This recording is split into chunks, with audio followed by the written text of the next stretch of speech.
Hello student, how are you? I hope आप सभी ठीक होंगे। तो बेटा आज हम एक्सरसाइज 10.1 के क्वेश्चन नंबर 7 से आपको बताएंगे। ठीक है, class 9th ICSE board ML Aggarwal की बात हो रही है, मैथमेटिक्स की, ट्राइंगल्स चैप्टर है। ठीक है, देखो क्या कह रहा है। लिखा है in the adjoining figure A B is equal to D C and A B is parallel to D C, prove that A D is equal to B C. आसान क्वेश्चन है। देखो अब देखो, अच्छा क्वेश्चन है। ठीक है, अब देखो ए बी और डी सी बराबर है, ए बी पैरेलल है डीसी के। अच्छा, ए बी अगर डीसी के पैरेलल होगा तो ये वाला एंगल जो है इसके बराबर हो जाएगा। इसको कहते हैं आप ऑल्टरनेट इंटीरियर एंगल। ठीक है, अगर नहीं पता है तो देख लो। अगर मान लो जैसे कोई दो लाइन आपस में ऐसे पैरेलल है, पैरेलल का मतलब है कि एक दूसरे से एकदम इक्वल डिस्टेंस पे है, इसके बीच का जो परपेंडिकुलर डिस्टेंस होगा वो हमेशा सेम रहेगा। मिसाल के तौर पे अगर एग्जांपल लेना चाहते हो तो रेल की पटरी को चाहे इधर बढ़ाओ चाहे इधर बढ़ाओ, कभी भी एक दूसरे को इंटरसेक्ट नहीं करती है। ठीक है ना। तो अगर कोई दो पैरेलल लाइन है, उसके ऊपर आपने एक ऐसे ट्रांसवर्सल भेज दी है, यानी कोई एक लाइन इन दोनों पैरेलल लाइन को काटते हुए गई है, तो ये वाला एंगल बराबर हो जाता है इसके। इसको कहते हैं ऑल्टरनेट इंटीरियर एंगल, और ये वाला एंगल बराबर हो जाएगा ये वाले एंगल के। इसको भी वही कहते हैं, ऑल्टरनेट इंटीरियर एंगल। ठीक है ना। यही वाली प्रॉपर्टी इस क्वेश्चन में इस्तेमाल करनी है। देखो कौन कौन से ट्रायंगल आप लेके कॉन्ग्रुएंट दिखाओगे, बात मेरी समझो। एक ये वाला ट्रायंगल लोगे डी बी सी, और एक ए डी बी लोगे। ओके चलो ले लेते हैं, हो जाएगा, आसान क्वेश्चन है।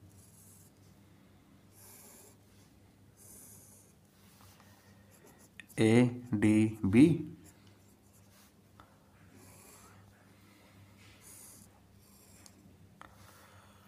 D B C. अच्छा, ये वाला एंगल इसके बराबर हो गया, अभी बताया है, इंटीरियर ऑल्टरनेट एंगल। ठीक है, डी बी और डी बी तो बराबर होगा ही, क्यों? क्योंकि भैया कॉमन साइड है, तो कॉमन साइड तो इक्वल होगी ही। क्वेश्चन में और कुछ दिया भी था, ए बी और डी सी बराबर है, यानी ए बी और डी सी बराबर है। तो ये दोनों देखो ट्रायंगल कॉन्ग्रुएंट नहीं हो गया साइड एंगल साइड से। ठीक है, जब साइड एंगल साइड से कॉन्ग्रुएंट हो जाएगा तो A D is equal to B C कह सकते हो आप, सी पी सी टी से, corresponding part of congruent triangle से। ठीक है, लिख लेते हैं। चलिए सॉल्यूशन देखो। अच्छा, गिवन टू प्रूव आप अपने से लिख लीजिएगा, मैं डायरेक्ट प्रूफ कर रहा हूँ। PROOF, proof. क्या लिखेंगे? In triangle ADB and triangle DPC। Clear है? DB is equal to DB। Reason क्या हो जाएगा बेटा? कॉमन साइड है। ठीक है ना। Angle ABD is equal to हो जाएगा एंगल BDC। रीज़न क्या हो जाएगा? ऑल्टरनेट, शॉर्ट फॉर्म है ऑल्टरनेट इंटीरियर एंगल। ठीक है, उसके बाद क्या लिख सकते हैं कि AB is equal to DC। ये क्या था क्वेश्चन में? ये क्वेश्चन में था गिवन, यानी दिया हुआ था। तो आप लिखोगे therefore triangle ADB is congruent to triangle DBC। Reason क्या हो गया? साइड एंगल साइड, माफ़ करिएगा, साइड एंगल साइड होगा ना, मैंने साइड लिख दी है, ये साइड एंगल होगा, साइड एंगल साइड। एक बार दोनों ट्रायंगल कॉन्ग्रुएंट हो गए तो आप AD और BC को बराबर कह सकते हो। इसका रीज़न क्या होगा? CPCT का फुल फॉर्म क्या होता है? Corresponding part of congruent triangle. ठीक है। अच्छा देखो, अब कुछ बच्चे क्या कहेंगे कि सर AD तो DB के बराबर होना चाहिए था, आपने AD और BC बराबर लिखा है।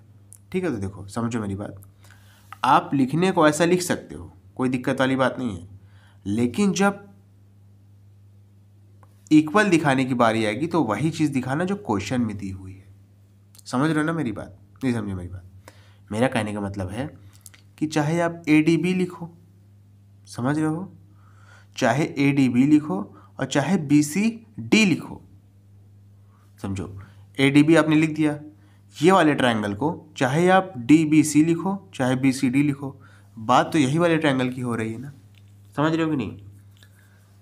लेकिन जब आप लिखने की बारी आएगी तो वही लिखना जो क्वेश्चन में प्रूफ करने को कह रहा है, क्योंकि एक बार आपने ये दोनों ट्रायंगल कॉन्ग्रुएंट दिखा दिए तो इन दोनों की जो कॉरेस्पॉन्डिंग साइड होगी वो इक्वल होगी। समझ रहे हो कि नहीं। चलो नेक्स्ट क्वेश्चन। इतनी टेक्निकलिटी में मत जाना। जैसे मान लो अगर यही चीज़ दिया होता, जैसे ये चीज़ दिया होता आपको क्वेश्चन में, और आपसे पूछता कि कॉरेस्पॉन्डिंग साइड बताओ, तब आप क्या बताते? ए डी डी बी के बराबर है, डी बी आपका बी सी के बराबर है, ऐसे करके बताते। समझ रहे हो कि नहीं, ये चीज़ें होती। ओके चलो नेक्स्ट क्वेश्चन करते हैं।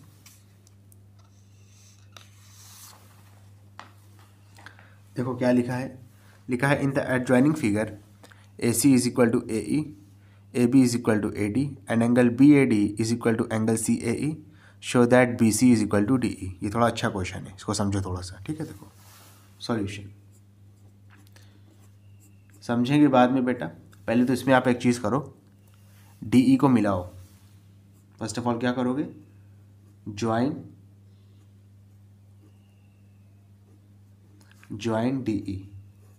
डी ई को मिला दो। चलो मिला दिया हमने। अब देखो डी ई के मिलाने की वजह से क्या हुआ, आपको दो ट्रायंगल मिले, एक ट्रायंगल डी ए ई मिला और एक ट्रायंगल बी ए सी मिला। इन दोनों को कॉन्ग्रुएंट दिखाना है आपको, ठीक है। चलो कॉन्ग्रुएंट दिखा लेना, अच्छी बात है कॉन्ग्रुएंट दिखाना। लेकिन देखो क्वेश्चन में एक चीज़ दिया हुआ है कि एंगल बी ए डी यानी ये वाला एंगल बराबर है एंगल सी ए ई के, सी ए ई यानी ये वाले एंगल के। इस चीज़ को पहले लिखो, एंगल बी ए डी बराबर है एंगल सी ए ई के। ओके अच्छा, ये दोनों एंगल तो बराबर है, तो अगर हम दोनों साइड कोई एक कॉमन एंगल को ऐड करेंगे तो जो उसका रिजल्टेंट होगा वो भी इक्वल होगा। इस बात का ध्यान रखना। जैसे मान लो आपके पास और आपकी बहन के पास इक्वल अमाउंट ऑफ रुपीज़ है, मैं गया दोनों को 10 रुपये दे दिए, तो 10 रुपये देने के बाद जो आप और आपकी बहन के पास पैसा रहेगा वो भी तो इक्वल रहेगा ना। वही सेम कॉन्सेप्ट है यहाँ पे। ओके चलो लिखोगे ज्वाइन, माफ़ करिएगा ज्वाइन नहीं, ऐड करना है ना, तो लिखोगे add angle D A C on both side. कौन सा angle, angle D A C यानी ये बीच वाला एंगल, दोनों साइड ऐड कर दो। चलो ऐड कर देते हैं, angle B A D plus में angle D A C is equal to angle C A E plus में एंगल डी ए सी। अब देखो बी ए डी में डी ए सी जोड़ो, बी ए डी ये वाला एंगल है, D A सी ये वाला एंगल है, दोनों को जोड़ दोगे तो हो जाएगा एंगल बी ए सी। समझ पा रहे हो कि नहीं। उसी तरीके से अगर आप एंगल सी ए ई में डी ए सी जोड़ दोगे, सी ए ई ये वाला एंगल है, डी ए सी ये बीच वाला है, दोनों को अगर मिला दोगे तो आपको एंगल मिलेगा एंगल डी ए ई। ठीक है समझ गए ना। अब ज़रा जो ट्रायंगल हमको कॉन्ग्रुएंट दिखाने उसको अलग अलग बनाओ। बना देता हूँ, देखो यहाँ पे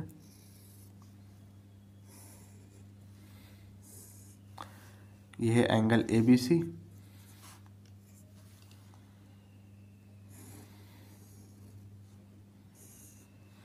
ये है आपका angle D A E. Okay अब देखो समझना बेटा, बी ए सी एंगल बराबर है ना, ये बराबर है, ठीक है। डी ए ई कौन सा है, डी ए ई यानी ये दोनों एंगल आपका आपस में बराबर है। क्वेश्चन में क्या क्या दिया है देखो, ए बी और ए डी बराबर दिया है, तो सब दिया हुआ है, कोई दिक्कत वाली बात नहीं है, ठीक है ना। और क्या दिया है देखो, ए सी और ए ई बराबर दिया है, तो ये दोनों ट्रायंगल कॉन्ग्रुएंट नहीं हो जाएगा साइड एंगल साइड क्राइटेरिया से, ठीक है ना। समझ रहे हो कि नहीं। चलो लिख लेते हैं इसको प्रूफ करके। प्रूफ तो आप लिखोगे in triangle B A C and triangle D A E ठीक है। हो जाएगा angle B A C is equal to angle D A E. Okay, उसके बाद क्या लिखोगे, A B is equal to A D. उसके बाद क्या लिखोगे बेटा, ए बी और ए डी बराबर है ए सी और ए ई बराबर है, ए सी और ए ई बराबर है। ये दोनों चीज़ें तो गिवन है, क्वेश्चन में दी हुई थी। ये जो ऊपर है इसके लिखोगे प्रूव्ड अबव।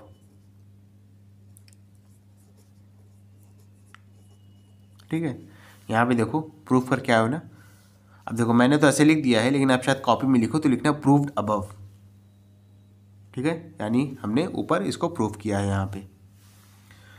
तो यहाँ पे हो जाएगा आपका therefore triangle B A C is congruent to triangle D A E. Reason क्या हो जाएगा, अरे भैया दो साइड के बीच में एंगल है तो साइड एंगल साइड हो जाएगा, बताया था आपको। ठीक है, जब ये दोनों ट्रायंगल कॉन्ग्रुएंट हो गए तो आप बी सी और डी ई को बराबर कह सकते हो ना सी पी सी टी सी से। तो B C is equal to D E, reason क्या हो जाएगा, C P C T. Clear है बेटा अच्छे से। चलो नेक्स्ट क्वेश्चन।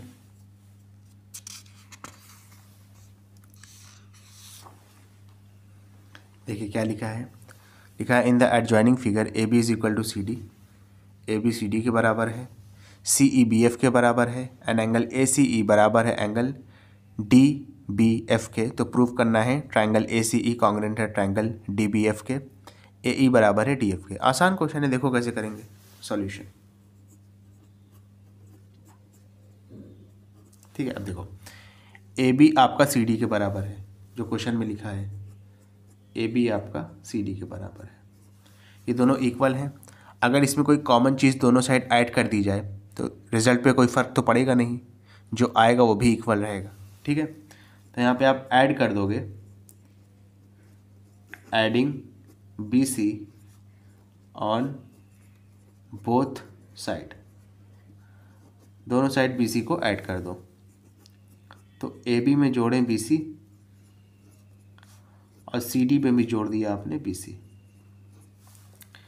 ए बी में बी सी जोड़ा तो ए सी हो गया, सी डी में बी सी जोड़ा तो बी डी हो गया। अब इसके बाद देखो कौन कौन से ट्रायंगल को आपको कॉन्ग्रुएंट दिखाना है, बना दे रहा हूँ यहाँ पे, चिंता मत करो।